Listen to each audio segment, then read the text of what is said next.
Hola hermanitos, bienvenidos a nuestro devocional número 139. Es un gusto compartir la palabra con ustedes.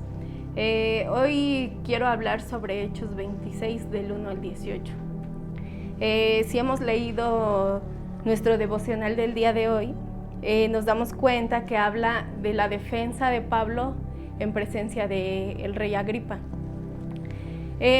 ¿Con quién está, enfrente de quién o a quién se estaba enfrentando Pablo? Dice que el rey Agripa viene de una descendencia pues sanguinaria, ¿verdad? Una descendencia de poder. Dice que su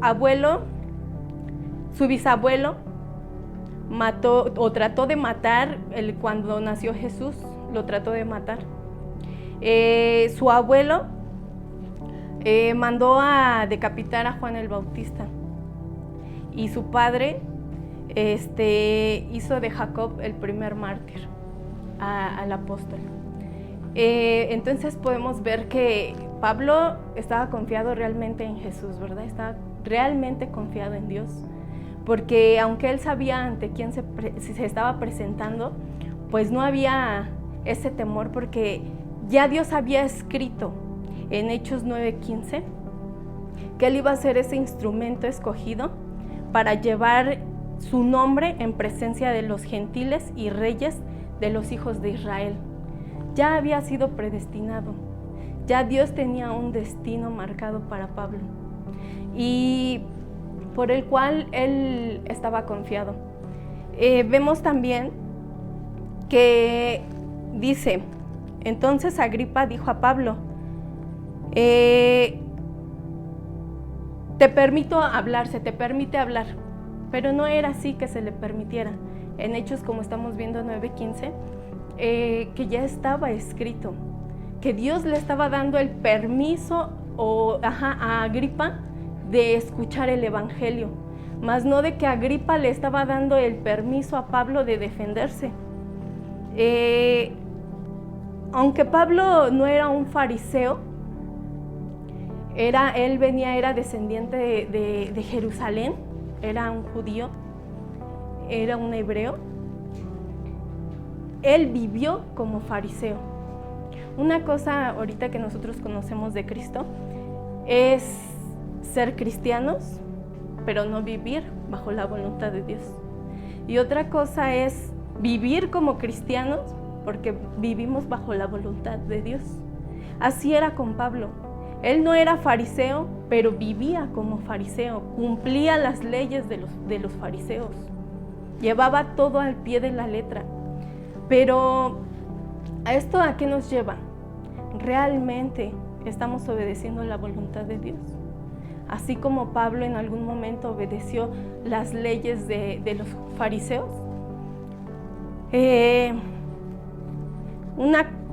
Así fue Pablo. Él no era, decíamos, fariseo, pero vivió como fariseo. En Hechos ahí 26, 6, 8, Pablo confronta a Agripa por su falta de fe.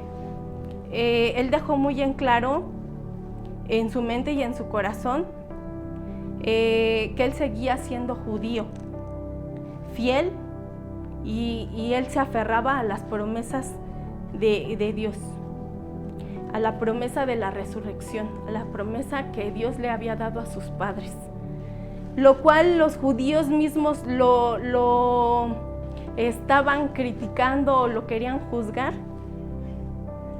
por lo mismo que ellos creían, pero que no aceptaban.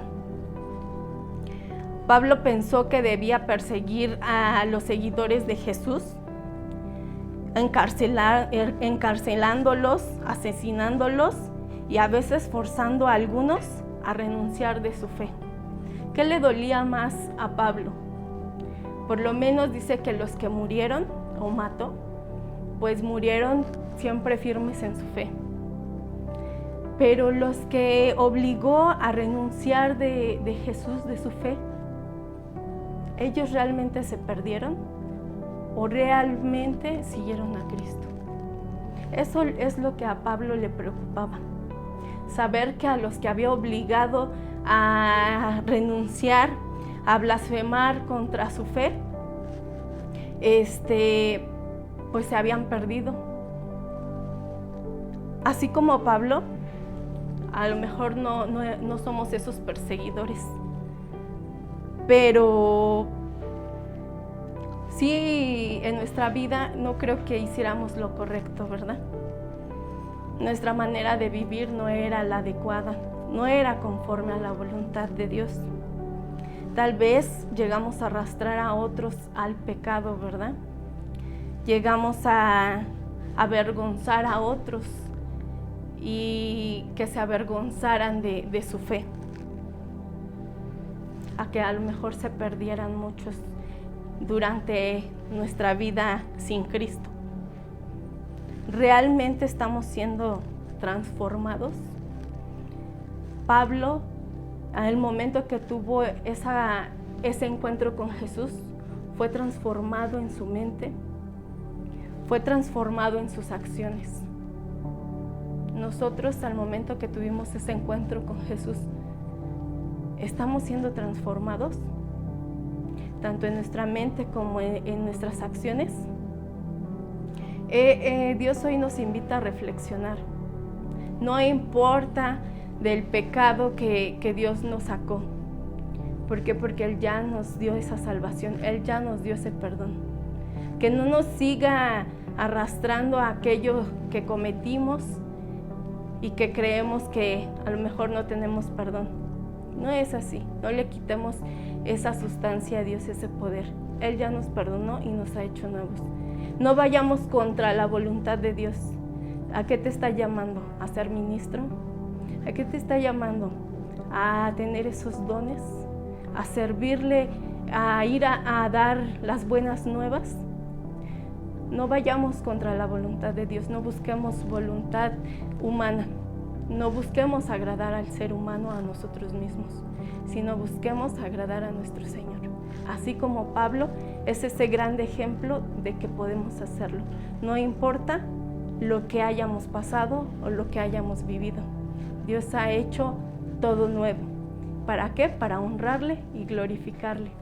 Muchas gracias, hermanos.